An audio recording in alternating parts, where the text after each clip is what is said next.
হে everyone, তোমরা সবাই কেমন আছো? আশা করি তোমরা সবাই খুব ভালো আছো, আমিও খুব ভালো আছি। আর আজকের টাইটেল আর সাম্বল থেকে তো তোমরা বুঝতেই পারছো আজকে ভিডিওটা কি নিয়ে। ফুলকপির একটা দারুণ রেসিপি বানাবো, সবার থেকে আলাদা ভিন্ন রেসিপি, নিরামিষ, তো খুব টেস্টি। আর আমি আগেও বানিয়েছিলাম কিন্তু তোমাদের সাথে শেয়ার হয়নি, ওই জন্য ভাবলাম আজকে বানাবো, ওই জন্য ভাবলাম তোমাদের সাথে শেয়ার করি।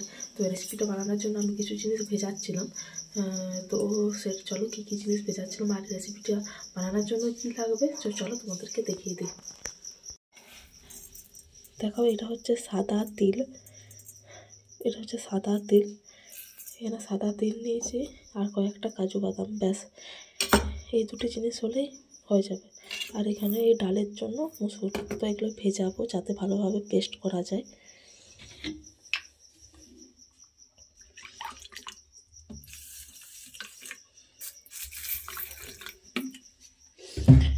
এটা আবার 15 মিনিটের জন্য রেখে দেবো।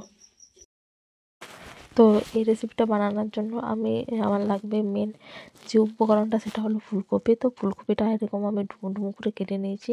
আর এখানে নিয়েছি আলু, 4টা ছোটো আলু। তো এখানে আলুটা তোমরা নাই ব্যবহার করতে পারো, শুধু ফুলকপি দিয়েও করতে পারো, কিন্তু আমি আলুটা মন গেল নিলাম, তো তোমরা নাও নিতে পারো, এটা স্কিপ করে যেতেও পারো।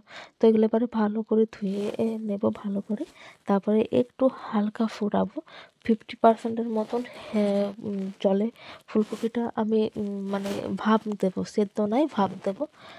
তো চলো এটা হাফ সিদ্ধ হয়ে যাক, তারপরে আসছি। তো দেখো, তোমাদের সাথে কথা বলতে বলতে আমার সেদ্ধ হয়ে গেছে। তারপরে এটাকে আমি হালকা তেলে ভেজেছি, একটু লাল লাল করে ভেজেছি।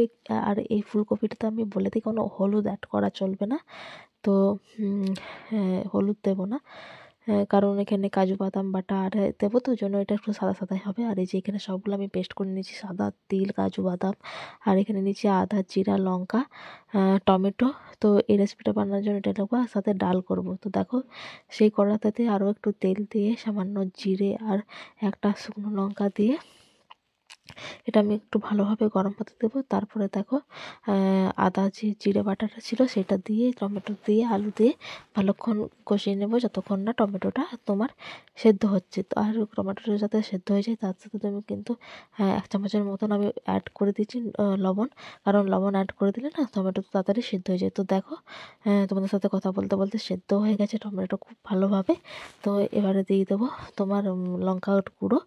তো এখানে আমি 1 চামচের মতন লঙ্কা গুঁড়ো দিচ্ছি, তো তোমরা তোমাদের ঝাল অনুযায়ী লঙ্কার গুঁড়োটা দেবে। আর দিচ্ছি এখানে ধনে গুঁড়ো। তো চলো আরও ভালো করে এগুলো মিশিয়ে ভালো করে কষাবো আর কি, যাতে আদার কাঁচা গন্ধটা যেমন না মানে রান্নার মধ্যে ওঠে। তো দেখো, ভালোভাবে কষানোর পর আমি ফুলকপি আলুটা দিয়ে দিয়েছি, আরও এটাতে 3 মিনিটের মতন মশলাটা দিয়ে খুব ভালোভাবে ভাজবো, যাতে না তরকারিটা রেডি হওয়ার পর যেমন না মশলার কোনো গন্ধ ওঠে। তো ওই জন্য একটু ভালোভাবে মশলাটাকে মানে কষতে হবে আর কি, ফুলকপির সাথেও আর মানে শুধু যখন মশলাটা দেবে তো তখনও। তারপরে দেখো, কাজু বাদাম বাটাটা দিয়ে দেবো। তো প্রথমে কাজু বাদাম বাটাটা দেবো, তারপরে দেখো আরও সামান্য কিছুক্ষণ নাড়বো আর কি।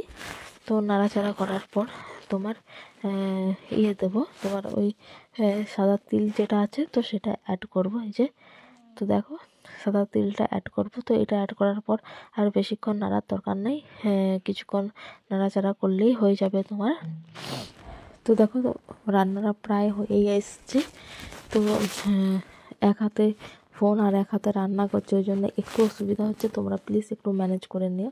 তো দেখো, তোমাদের সাথে গল্প করতে করতে রান্নাটা হয়ে গেছে, রান্নাটা আমার কমপ্লিট। আর মাত্র কিছুক্ষণ মানে জাস্ট ফুটলেই নামিয়ে দেবো।